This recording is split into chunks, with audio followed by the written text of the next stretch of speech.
Hey, bonjour à tous, Renaud Richer, naturopathe, coach, conférencier, formateur et concepteur produits naturels. Avant toute chose, énorme merci pour tous vos partages, tous vos commentaires, tous vos likes, tous vos emails, tous vos messages sur les réseaux sociaux qui m'encouragent justement à avancer sur cette chaîne et pour faire bouger la naturopathie et surtout professionnaliser le métier. Ça me fait vraiment chaud au cœur. En tout cas, moi j'ai à cœur de faire bouger les choses. Donc n'hésitez pas à continuer à me solliciter. Dites-moi ce sur quoi je peux vous aider. C'est vraiment un bonheur. Merci à tous ceux qui me mettent des petits pouces pour aider les vidéos à être plus trouvées facilement dans YouTube, dans Google, de façon à ce que tous les gens qui sont en galère au niveau de leur développement d'activité puissent vraiment un jour tomber facilement sur ces vidéos et mettre déjà en place les quelques conseils que j'essaye de vous dispenser. Donc de tout cœur, merci énormément. Donc aujourd'hui, on y va, on va parler d'un sujet extrêmement important. C'est est-ce qu'il faut saisir et tenter de saisir toutes les opportunités qui se présentent quand on est à la recherche de clients. Et moi j'appelle ça, est-ce qu'il faut faire le mort de faim, puisque c'est souvent un petit peu le cas. Donc avant toute chose, si ce n'est pas encore le cas, pensez à vous abonner à la chaîne YouTube. Pensez également à télécharger le e-book sur les 7 erreurs qui empêchent 99% des naturopathes que je rencontre de gagner leur vie et de vivre de leur activité confortablement. Ça peut beaucoup vous aider. Et maintenant qu'on y est, et en tout cas c'est clair qu'avec cet e-book entre les mains et les vidéos que je vous partage, vous aurez certainement beaucoup moins tendance à faire les morts de faim lorsqu'une opportunité se présente. Donc allons-y sur cette idée. Est-ce qu'il faut finalement faire les morts de faim, être prêt à bondir pour saisir n'importe quel os lorsqu'il y a quelque chose à ronger pour grappiller 2-3 euros, quelques clients, etc. Pourquoi pas? Moi, à vrai dire, j'ai pas d'avis positif ou négatif, je suis personne pour vous juger, je ne sais pas le parcours que vous avez, je sais pas depuis combien de temps vous galérez, ni quelles sont vos conditions financières. Je comprends très bien qu'on puisse en avoir ras-le-bol, avoir une famille à nourrir, avoir des crédits immobiliers, avoir des crédits voitures, avoir plus de pôle emploi, avoir plus rien, j'en sais rien, et que vous soyez en galère complète et avoir vraiment besoin de faire rentrer des sous. Je ne vous juge pas sur ça. Par contre, attention, parce qu'au niveau de l'image que ça peut générer, ça risque d'être relativement fatal quand même. Je vois régulièrement des naturopathes, par exemple, venir me voir sur les salons, lorsque je présente des produits que j'ai développés et que je réalise des conférences gratuites. Et souvent, on me dit, est-ce que vous faites une remise pour les naturopathes? Alors, je suis toujours surpris, je me dis, mais je comprends pas, dans quel cadre? Et la personne me dit, bah, parce que vous savez, si j'en suis content, je pourrais les recommander autour de moi et vous aurez plein de ventes.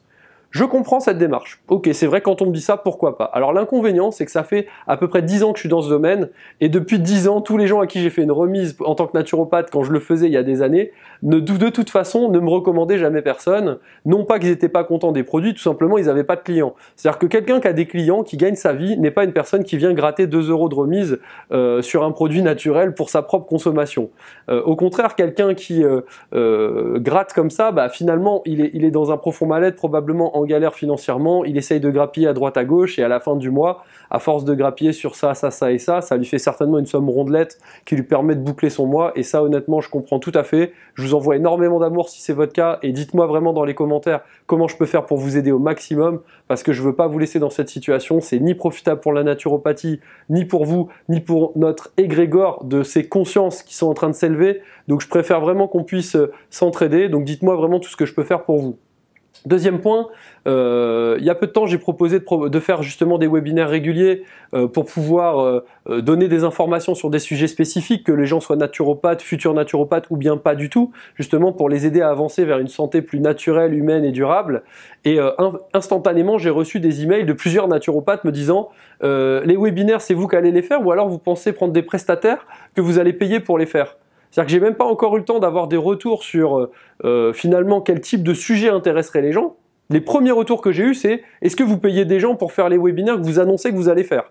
Et ça, honnêtement, c'est typiquement un truc de mort de faim. Moi, la personne, son adresse email, il y a 9 chances sur 10 que ça part en blacklistage, puisque je ne peux pas estimer que cette personne fait les choses pour des raisons de conviction et qu'elle fait des choses avec un minimum de détachement sur sa situation financière. Là, elle est dans une énergie d'une personne en galère dessous. Et c'est pas comme ça qu'on fait bouger les gens pour les animer vers une santé plus naturelle, plus durable, plus basée sur l'hygiène de vie que sur l'antisymptomatique, etc., etc. Donc je peux pas accepter ce genre de proposition, et c'est surtout que ça démontre à quel point il y a un profond mal-être au niveau de gens qui galèrent à gagner leur vie et qui sont complètement morts de faim.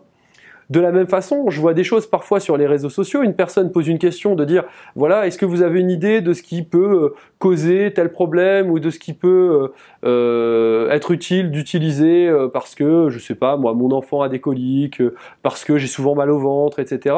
Et des fois, il y a des personnes qui ont ce qu'on appelle, nous, dans notre jargon, dans notre école, notamment dans la partie coaching en neurosciences, quand on étudie ça un petit peu les modalités de chaque personne pour se présenter leur argumentaire et démontrer leur activité, en fait, on appelle ça le syndrome de l'éjaculateur précoce, tout simplement parce qu'ils n'ont même pas encore répondu et fourni de la valeur à la personne pour qu'elle se dise « tiens, cette personne est intéressante », qu'elles ont déjà balancé qu'il faut venir les voir en consultation avec leur lien, leur page Facebook, etc. Et ça, honnêtement, c'est impossible, ça fait trop mort de faim.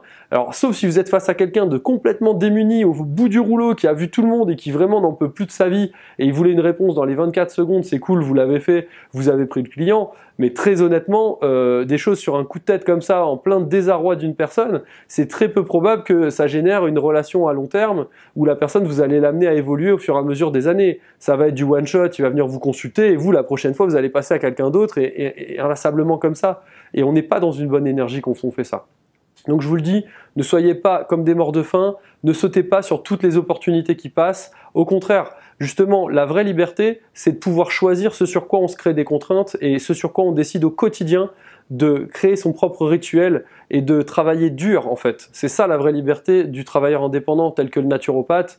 Et je pense qu'aujourd'hui, il faut mieux se concentrer sur le fait de développer son écosystème et transmettre énormément de valeur ajoutée aux gens, car c'est ça qui va leur donner envie de vous consulter en ayant déjà confiance et en ayant envie d'aller beaucoup plus loin avec vous si vous proposez d'autres choses que des séances, par exemple des ateliers, par exemple des formations, par exemple des week-ends en groupe de stage autour d'un sujet, ou ça peut être des choses en collaboration avec des coachs sportifs, en collaboration avec des coachs, etc., etc. Il peut y avoir plein de choses à faire, de l'hypnose, peu importe ce que vous faites.